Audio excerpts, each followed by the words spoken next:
ನಮಸ್ಕಾರ ಎಲ್ಲರಿಗೂ. ಎಲ್ಲರೂ ಹೇಗಿದ್ದೀರಾ? ದೇವರ ಆಶೀರ್ವಾದದಿಂದ ಎಲ್ಲರೂ ತುಂಬ ಚೆನ್ನಾಗಿದ್ದೀರಾ ಅಂತ ಅಂದ್ಕೊಂಡಿದ್ದೀನಿ. ನಾನು ನಿಮ್ಮ ಪ್ರೀತಿಯ ರೋಸ್ಮೇರಿ. ಸೊ ತುಂಬ ದಿನ ಆದಮೇಲೆ ವೀಡಿಯೋಸ್ ಮಾಡ್ತಾ ಇದ್ದೀನಿ guys. I am very very sorry. ದಯವಿಟ್ಟು ಬೈಕೋಬೇಡಿ. ಇವಳೊಬ್ಳು ಅಮಾವಾಸ್ಯೆಗೂ ಹುಣ್ಣಿಮೆಗೂ ಒಂದು ವೀಡಿಯೋಸ್ ಮಾಡಾಕ್ತಾಳೆ, ಇವಳು ವೀಡಿಯೋ ಯಾಕೆ ನೋಡಬೇಕು ಅಂತೇಳಿ. I am very very sorry. ಇನ್ಮೇಲೆ ಈ ಥರ ಇದಲ್ಲ, ವೀಡಿಯೋಸ್ ನಾನು ಮಾಡಿ ಹಾಕ್ತೀನಿ. ಸೊ ನಿಮ್ಮ ಸಪೋರ್ಟ್ ನಮಗೆ ಇದೇ ರೀತಿ ಇರಲಿ.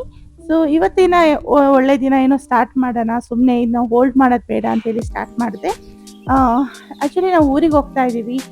ನಾನು, ನಮ್ಮ ಅಣ್ಣ, ನನ್ನ ತಂಗಿ, ನಮ್ಮಮ್ಮ ಮತ್ತು ಆಂಟಿ ಸರ್ಪ್ರೈಸ್ ಕೊಡೋಣ ಅಂತೇಳಿ. ನಮ್ಮ ಅಣ್ಣ ಮಾಡಿದ ಅವಾಂತರದಿಂದ ತುಂಬಾ ಲೇಟಾಗಿತ್ತು. ನನ್ನ ತಂಗಿ ಅಂತೂ ಬೈಕೋತಾ ಇದ್ದಾಳೆ. ಫಸ್ಟ್ ಹೋಗಿ ಅವಳನ್ನ ಪಿಕ್ ಮಾಡಬೇಕು. ಆನ್ ದ ವೇ ಹೋಗ್ತಾ ನನಗೆ ಸ್ವಲ್ಪ ಇದು ಇಂಟ್ರೆಸ್ಟಿಂಗ್ ಅಂತ ಅನ್ನಿಸ್ತು. ಮೋಸ್ಟ್ಲಿ ನೀವು ಆಲ್ರೆಡಿ ನೋಡಿರ್ತೀರ, ನನಗೆ ಇದು ಹೊಸದು, ಅದಕ್ಕೋಸ್ಕರ ಕ್ಯಾಪ್ಚರ್ ಮಾಡಿಕೊಂಡೆ. ಏನು ತಲೆಗುರು ಇವ್ರದ್ದು, ಕಾರಿಂದ ಎಷ್ಟು ಚೆನ್ನಾಗಿ ಸ್ಪೇಸ್ ಮಾಡ್ಕೊಂಡಿದ್ದಾರೆ ಬೈಕಿಗೋಸ್ಕರ. ನೋಡಿ, ನಿಮ್ಗೆ ಯೂಸ್ ಆಗುತ್ತೆ. A few moments later, a few inches later, 2 hours later. Finally ನನ್ನ ತಂಗಿನ ಪಿಕ್ ಮಾಡಿದ್ವಿ. ಅವಳಂತೂ ನಮ್ಮಿಬ್ಬರಿಗೂ ಬಾಯಿ ಬಂದಂಗೆಲ್ಲ ಬೈದ್ಲು. ಇನ್ನೇನು ಮಾಡೋದು, ನಮ್ಮದೇ ತಪ್ಪಲ್ವಾ ಅಂತೇಳಿ ಇಬ್ಬರು ಸುಮ್ಮನೆ ಕೂತಿದ್ವಿ.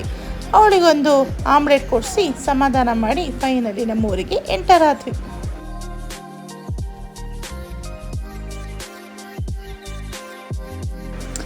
ಏನೇ ಹೇಳ್ರಿ, ಬೆಂಗಳೂರಲ್ಲಿ ಆ ಟ್ರಾಫಿಕಲ್ಲಿ ಇದ್ದು ಹಳ್ಳಿಗಳಿಗೆಲ್ಲ ಬಂದಾಗ ಏನೋ ಒಂದು ಸ್ವರ್ಗಕ್ಕೆ ಬರ್ತಾ ಇದ್ದೀವಿ ಅನ್ನಂಗೆ ಅನಿಸುತ್ತೆ. ನಿಮಗೂ ಏನು ಅನಿಸುತ್ತೆ ಅಂತ ಕಮೆಂಟ್ ಮಾಡಿ.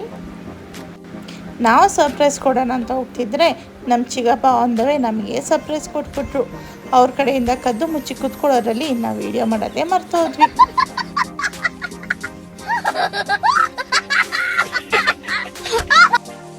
ನಮ್ಮನ್ನು ನಾವೇ ಸಮಾಧಾನ ಮಾಡಿಕೊಂಡು ನಮ್ಮ ಚಿಕ್ಕಪ್ಪ ತಾನೇ ನೋಡಿರೋದು, ಇನ್ನು ನಮ್ಮ ಆಂಟಿ, ನಮ್ಮ ಅಮ್ಮ, ನನ್ನ ತಮ್ಮ, ಇನ್ನೂ ಎಷ್ಟೊಂದು ಜನ ಇದ್ದಾರೆ ಸರ್ಪ್ರೈಸ್ ಆಗೋಕ್ಕೆ ಅಂತ ಹೇಳಿ ಎಂಟರ್ ಆದ್ವಿ.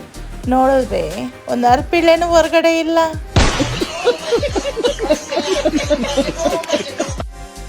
ಎಲ್ಲರೂ ಕೆಲಸದಲ್ಲಿ ಬ್ಯುಸಿಯಾಗಿರೋದ್ರಿಂದ 5 ನಿಮಿಷ ಆದಮೇಲೆ ಒಬ್ಬೊಬ್ಬರೇ ಬಂದು ಹೊರಗಡೆ ನೋಡ್ತಿದ್ದಾರೆ.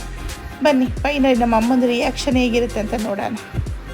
ನಾವು ಈ ಥರ ಸರ್ಪ್ರೈಸ್ ಕೊಡ್ತಾರೆ ಅಂದ್ಕೊಂಡ್ರೆ, ಈಗ ಯಾಕೆ ಬಂದ್ರಿ, ನಮ್ಮದೆಲ್ಲ ಕೆಲಸ ಮುಗಿದ್ಮೇಲೆ ಈಗ ಇಳ್ಕೊತಾವ್ರೆ ಅಂತ ಒಂದು ಡೈಲಾಗ್ ಕೊಟ್ಟರು.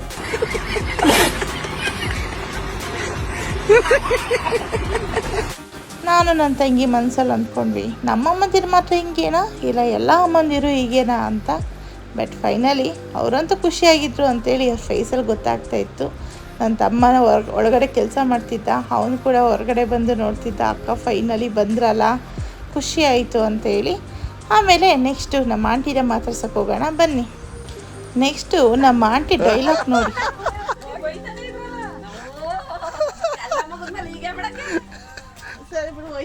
ಫೈನಲಿ ಎಲ್ಲರೂ ಖುಷಿಯಾಗಿದ್ದರು. ಅದೇ ಖುಷಿಗೆ ನಾನು ನಮ್ಮ ಅಮ್ಮಗೊಂದು ಮುತ್ತು ಕೊಟ್ಟು ಮನೆ ನೋಡೋಣ ಅಂತ ಹೋಗ್ತಾಯಿದ್ದೀವಿ. ಮನೆ ನೋಡೋಣ ಅಂತ ಹೋಗಿದ್ದಷ್ಟೇ ನಮ್ಮ ಆಂಟಿ, ಬೇಗ ಬೇಗ ಬಟ್ಟೆ ಚೇಂಜ್ ಮಾಡ್ಕೊಳ್ಳಿ, ಇನ್ನೂ ತುಂಬ ಕೆಲಸ ಇದೆ, ಈಗ ಆಡ್ಸ್ಕೊಂಡು ಬಂದಿದ್ದೀರಾ ಅಂತ ಬೈಕೊಂಡು ಓಡಾಡ್ತಾ ಇದ್ದರು.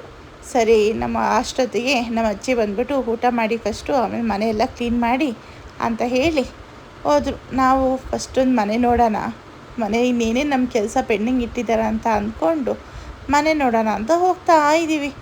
ಮನೆಯೆಲ್ಲ ಆಲ್ಮೋಸ್ಟ್ ಎಲ್ಲ ಪೇಂಟ್ ಎಲ್ಲ ಆಗಿತ್ತು, ಬರೀ ಇನ್ನು ಕಸ ಗುಡಿಸಿ ಒಡಿಸಿ ಇನ್ನು ನೆಕ್ಸ್ಟು ಅಡುಗೆ ಕೆಲಸ ಅಷ್ಟೇ ಬಾಕಿ ಇದ್ದಿದ್ದು.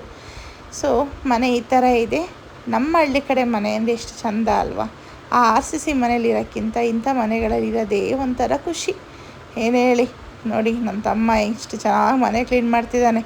ನೋಡಿದ ತಕ್ಷಣ ವೀಡಿಯೋ ಮಾಡಬೇಡಿ ಕಣ್ರೋ ಅಂತ ಬೈತಾ ಇದ್ದಾನೆ.